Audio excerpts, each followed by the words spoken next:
하나님 말씀 마가복음 10장 17절에서 22절 말씀입니다. 신약성경 마가복음 10장 17절에서 22절입니다. 신약 두 번째 책 마가복음 10장 17절에서 22절. 이 말씀은 하나님의 말씀입니다.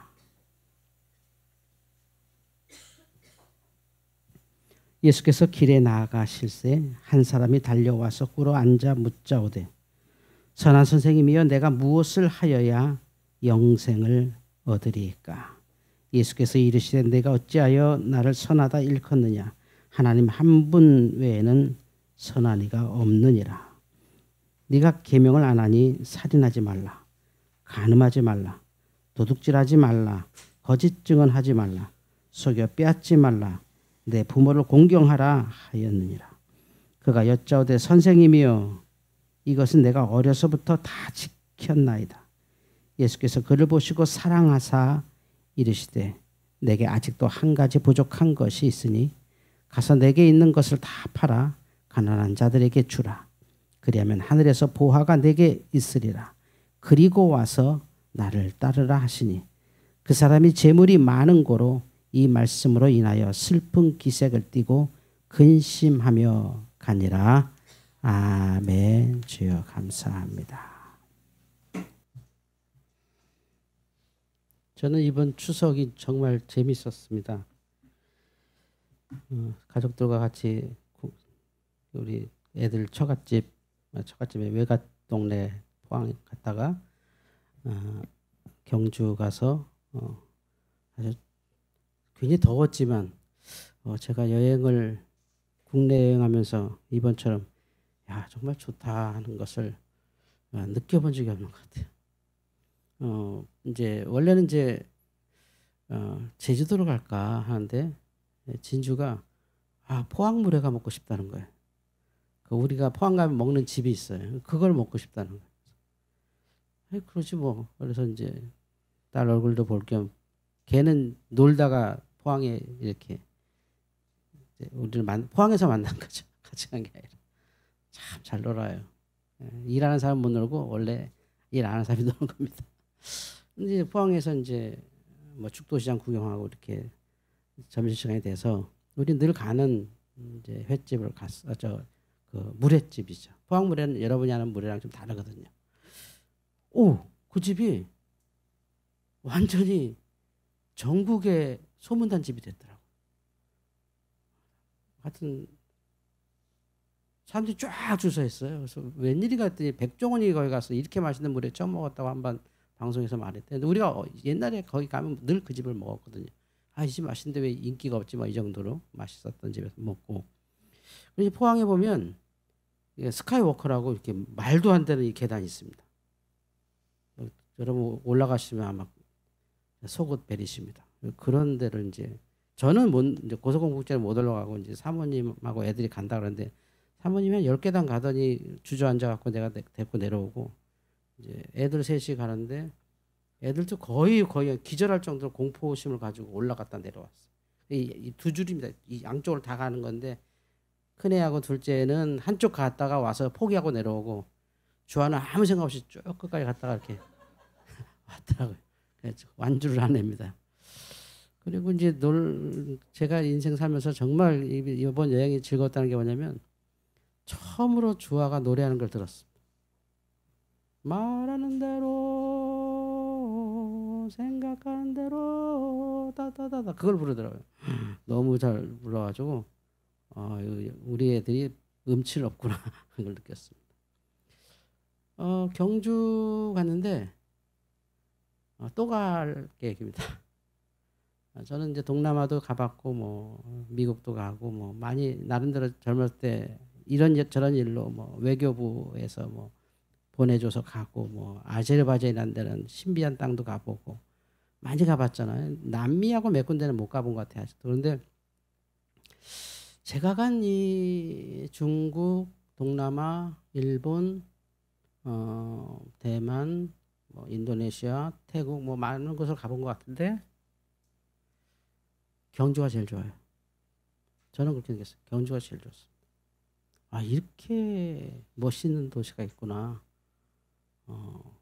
정말 대단한 우리나라의 이집트입니다. 안 가보셨으면 꼭 가시기를. 오늘 제 설교는 다 잊어버려 좋은데 경주를 한번 꼭 가십시오. 정말 좋습니다. 정말 멋진 도시더라고요. 그 천년 고대의 우아함이 그냥 보여요. 신라 사람들. 신라가 통일하는 바람에 우리 국토가 많이 소실됐는데 그럼에도 불구하고 이 통일될 만한 나라. 마지막에 야경까지 경주 야경 봤는데 뭐 유럽 어디 가도 그렇게 멋진 데는 없는 것 같아요. 좋은 여행을 하면서 좀 휴식하고 돌아왔습니다. 경주는 꼭 한번 가십시오. 경주는 꼭 가보십시오. 우리 장로님들하고 한번 갈까? 내가 우리 장로님들하고 가족들하고 한번 경주를 갈까? 좋더라고요. 제주도 가느니 정말 경주가 100배는 좋습니다. 제가 제주도 여러 번 가봤는데 경주가 제주도에 100배는 좋습니다. 그렇게 하시고 꼭 가보시면 좋겠습니다. 여러분 이 사진이 어떻게 보시나요? 자, 여러분 생각이 뭐죠? 여러분 이 사진 보면 어떤 생각이 들어요? 다 다를 거예요. 생각은 자동적으로 됩니다. 생각은 뭐냐면 이 사진을 가진 여러분이 이 사진을 어떻게 해석하느냐예요. 이 사진이 어떻게 보이느냐가 정확히 말하면 여러분은 어떤 생각을 하며 사느냐고. 여러분 이 사진을 어떻게 보느냐가 바로 여러분이 어떤 믿음으로 사느냐가 보입니다. 이 사진이 어떻게 보이시나요? 이건 AI가 부자를 그린 거거든요. 유치하죠 아직은. 부자라고 해서 보는 건데 여러분 딱 본 게 뭐예요? 이게 어떻게 보이느냐가 기독교인을 좌우합니다. 오늘의 말씀이 그거거든요.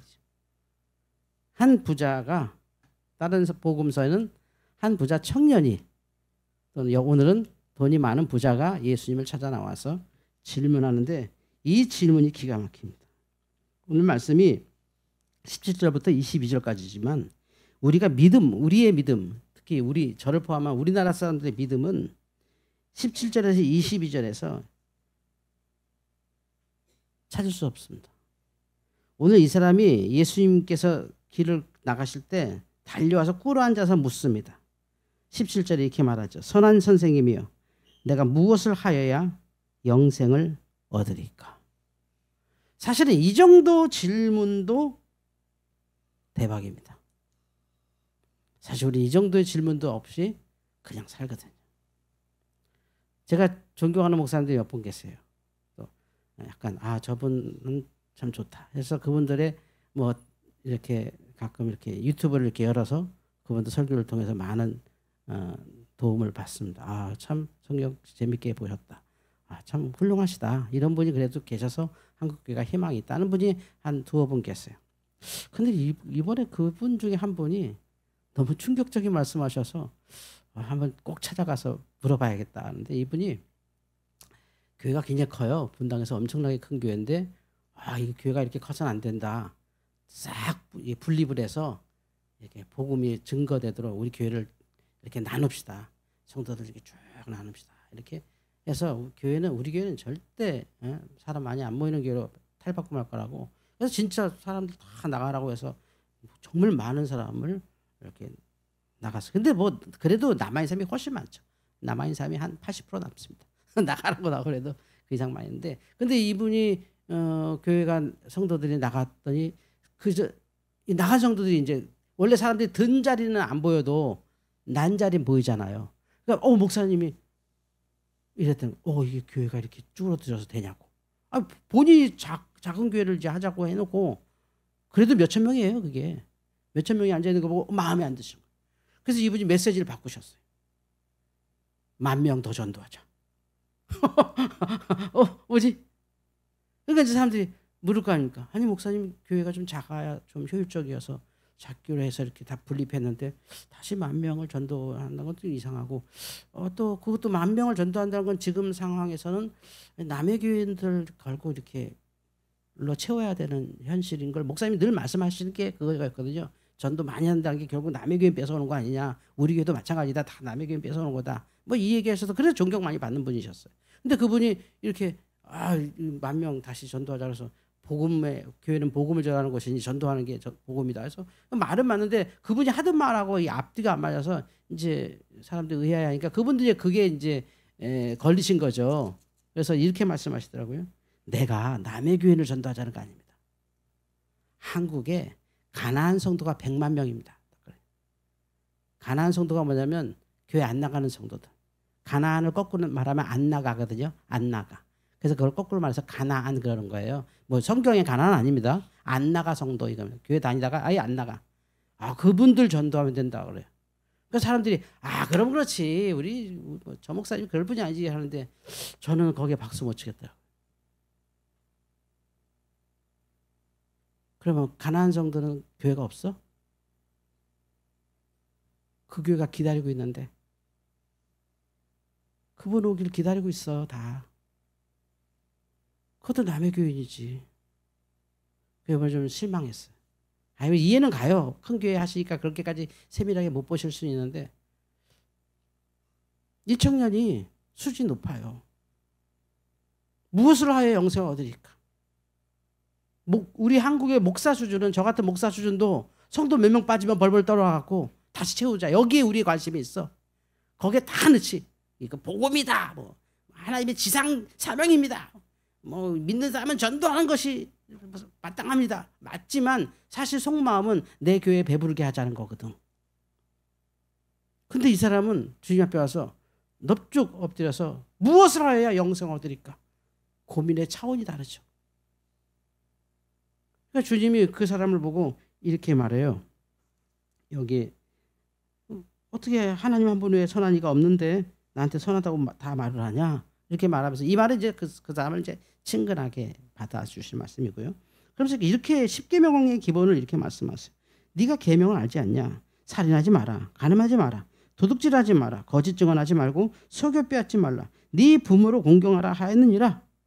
너무 뻔한 말씀을 하세요. 무엇을 하여야 영생을 얻느냐고 물으니 그랬더니 이 사람이 더 놀라운 얘기합니다. 20절 같이 읽겠습니다. 20절 시작. 그가 여짜오되 선생님이여 이것은 내가 어려서부터 다 지켰나이다. 돈도 많어. 믿음도 좋아. 그리고 그의 지금 가치관이 영생을 추구해. 얼마나 놀라운 수준의 사람입니까? 그래서 주님도 너무 사랑스러운 거예요. 아니 이게 그냥 사람이 그냥 됐잖아요. 그냥. 돈도 많은데 삶도 생활도 정말 말씀대로 살았고 게다가 지금 이가 고민하는 수준이 영생이야. 이런 사람이 어디 있어? 대단한 차원이잖아. 그래서 주님께서 너무 사랑스러워서 말하십니다. 21절에 예수께서 그를 보시고 사랑하사 이르시되 사랑하는 마음으로 얘기하면 너무 그런 사람을 만나기 쉽지 않으니까 이런 사람이 다 있네. 이런 사람이 정말 다 있네. 너무 기쁜 마음으로 주님께서 얘기합니다. 내게 아직 한 가지 부족한 것이 있으니 가서 내게 있는 것을 다 팔아 가난한 자들에게 주라. 그리하면 하늘에서 보화가 내게 있으리라. 그리고 와서 나를 따르라. 제가 처음에 그 사진을 보고 여러분 어떻게 생각하세요? 라고 하는 게 바로 21절을 여러분이 어떻게 이해할지 걱정돼서 미리 보여준 거예요. 우리는 이거 하면 딱 불교가 떠오르거든요. 부자는 나쁜 놈들. 다 기부해야지. 그래서 우리나라 사람들은 연예인이 사고 치면 꼭 기부합니다. 그래야 대중이 그래 봐줄게 이럽니다. 이게 우리가 이 물질에 관을 이렇게 갖고 있어요. 근데 오늘 21절은 그 얘기가 아니에요. 부자가 돈을 많이 내고 이렇게 사는 게 마땅하다 이런 얘기 아니고 너 그거 재물 포기하고 하나님을 더 사랑해라 이런 뜻이 아닙니다. 자, 그가 이미 물질이 많고 그가 예수님 앞에 계명을 다 지켰고 또 영생이 무엇입니까? 라는 놀라운 질문을 하죠. 영생이 무엇입니까? 라는 질문은 우리가 알다시피 성경에 하나님의 관심이었습니다. 하나님이 세상을 이처럼 사랑하사 독생자를 주셨으니 이는 저를 믿는 자마다 멸망치 않고 영생을 얻게 하려 하심이니라. 할렐루야. 그리고 우리가 잘 아는 니고데모의 관심이었어요. 최고의 학자. 예수님께서 십자가에 달려 돌아가셨을 때 나타나던 그 숨겨진 최고의 리더, 지도자. 그 중에 한 사람이 니고데모였거든요. 그리고 아리마대 사람 요셉. 니고데모와 아리마대 사람 요셉이 예수님의 시신을 수습한 사람일 정도로 대단한 사람이에요. 그의 궁금증도 영생이었거든요. 근데 이 청년은 이미 그 궁금증의 단계에 이미 올라갔다는 거예요. 그런데 놀랍게도 주님께서 그래. 이게 어떤 대화도 서로 이렇게 인정하는 게 맞아야 대화가 이어가잖아요. 대화가 이어지잖아요. 어떻게 잘못하면 서로 그냥 평행선을 걷고 말도 안 되는 소리 하고 있잖아요. 그렇잖아요. 뭐. 그러니까 뭐 완전히 뭐 전에 제가 너무나 놀랍게도 어떤 분이 저한테 목사님 나라 망하게 생겼습니다. 대통령이 빨갱이입니다. 대통령이 간첩이라는 증거가 났습니다. 문재인 대통령이 간첩이라는 거죠. 아니 그런 걸 증거가 있다니까. 일본 사람들은 다 아는 거라고. 아니 그게 전 그런 얘기 못 들었는데 목사님 그게 세상을 못 보시면 안 되냐면서 이게 증거 자료를 딱 이렇게 보여주는데 일본의 썬데이 서울 같은 그 싸구려 잡지에 문재인도 아니야. 장난친 거야. 문지인 빨갱이, 노마현 빨갱이 이런 말장난한 거 그걸 증거라는 거죠. 그리고 부들부들 떠시는 거예요. 그래서 제가 이렇게 보다가 이거는 장난 기사잖아요. 제가 일본 말은 모르지만 한자는 알겠는데 이게 한자로 문재인 이게 아닌데 일본 한자가 우리하고 다른가 하죠. 이게 바로 이게 증거 아니야. 그러니까 대화를 하는데 평행선을 걷게 돼요. 뭐 어떻게 이게 말이 더 안 돼. 그래서 그러냐고 뭐 기도하겠다고 그냥 제가 항복을 하고 말았는데 그러니까 어떻게 더 다음 얘기를 할 수가 없는 거죠. 그게 안 되면 다음 얘기를 할 수가 없는 거예요. 말이 안 통하는 거죠. 어떻게 뭐 싸울 수도 없고 그냥 서로 그냥 상반된 주장만 계속 하는 거지. 우리나라 정치인들처럼 진도가 한 걸음도 안 나가는 거지.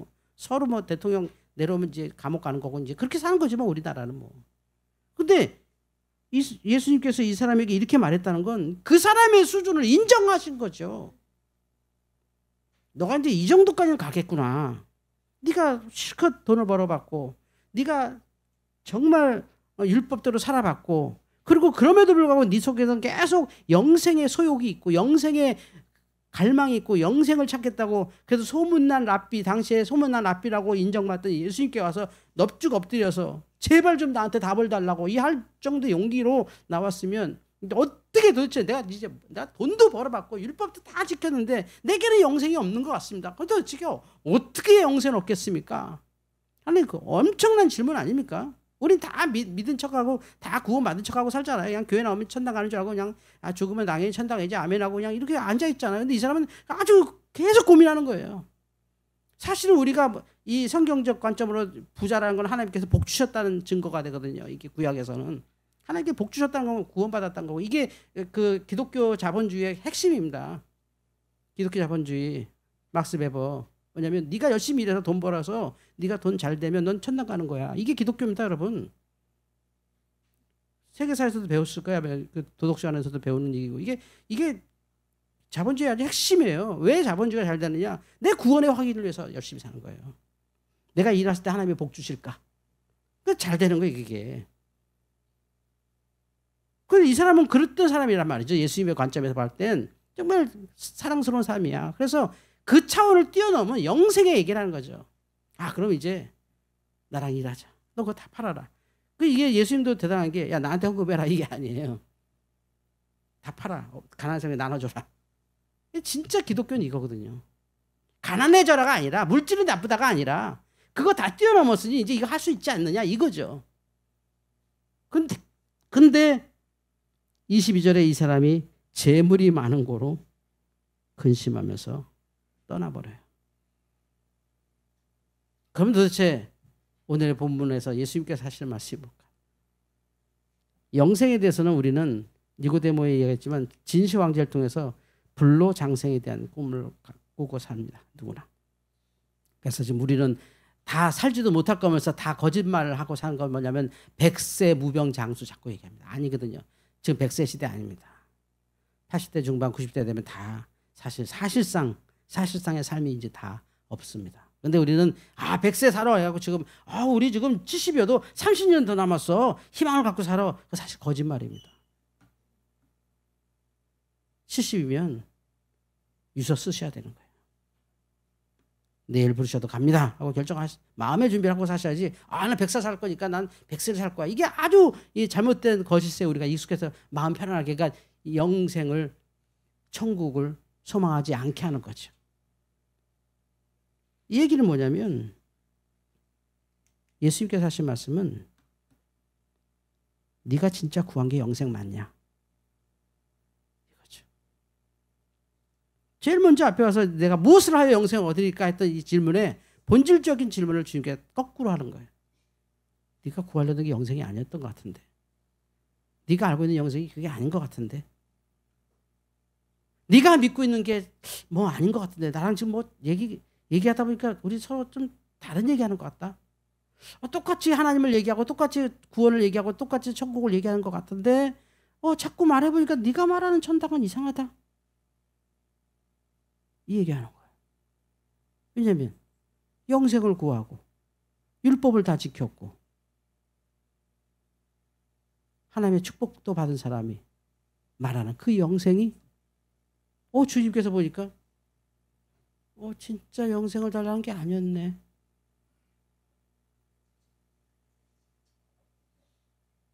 이 사람이 하려던 게 뭐였을까요?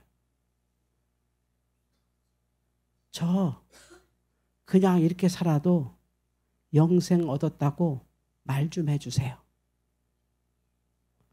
이렇게 살아도 괜찮다고 말 좀 해주세요. 나 이렇게 산 것도 대단하니 놀랍다고 칭찬해 주세요. 공증받고 싶었던 거죠. 그 질문을 무엇을 하여야 영생을 얻을까 할 때 일단 물질적 부를 받았어. 계명을 다 받았어. 어렸을 때부터 내가 지켰던 겁니까? 지켰던 겁니다. 이제 뭘 더 합니까? 주님이 순진하셨지. 이 사람이 말한 건 그게 아니었던 거죠. 이만하면 됐죠. 됐다고 말 좀 해주세요. 이게 지금의 현대 기독교입니다. 됐다고 말해주세요. 이 모든 것은 지나간다고 말해주세요. 난 사랑받기 위해 태어났다고 말해주세요. 결국은 잘 될 거라고 말해주세요. 지금 열간 모든 것은 불교에서 나온 말입니다. 주님은 거꾸로죠. 네가 받은 복을 다 버리고도 행복할 수 있으면 나의 제자다. 네가 이룬 모든 것이 이 천국보다 작게 보일 때 비로소 너는 천국의 주인이 된다. 더 큰 엄청난 축복을 얘기하는 거죠. 하늘의 보화까지 말씀하실 겁니다. 하늘의 보화까지. 하늘에서 보화가 내게 있으리라. 그리고 나를 따르라. 하늘의 보화와 주님의 제자라는 놀라운 축복을 하시는 자리에서 그 복음의 핵심, 영혼의 핵심, 믿음의 핵심으로 들어가는 순간 대화가 달라지는 거예요. 그냥 여기까지는 됩니다. 교회 잘 다니고 11조 잘하고 착한 일 많이 하는 거까지는 내가 합니다. 그럼 됐죠, 주님? 했을 때 주님께서 우리에게 말씀하실 때 십자가를 지라. 여기까지 절대 못 가는 겁니다.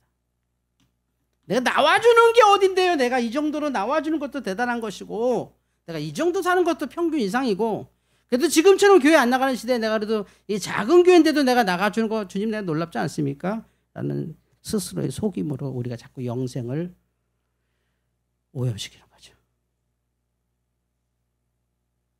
우리의 구하는 것이 영생이기를 소망합니다. 우리의 믿음이 내 신념에서 온 것도 아니고 내 지식에서 온 것도 아니고 오직 하나님의 은혜로부터 온 것이기를 바랍니다. 하나님의 은혜로부터 온 것과 내 신념으로 가진 구원은 전혀 삶이 달라집니다. 다 버려도 이것보다 귀하지 않을 때. 제가 아까 쓸데없이 가족 얘기해서 누워서 침 뱉는 소리 했습니다. 그게 바로 이 얘기를 하고 싶어서 그랬던 거거든요. 뭐 애들이 잘나면 얼마나 잘나고 애들이 잘하면 뭘 잘하겠습니까? 근데 부모들 보기엔 이게 너무 제가 왜 그렇게 경주가 행복했나 했더니 그 경주에 우리 아이들이 있었습니다. 우리 가족이 있었고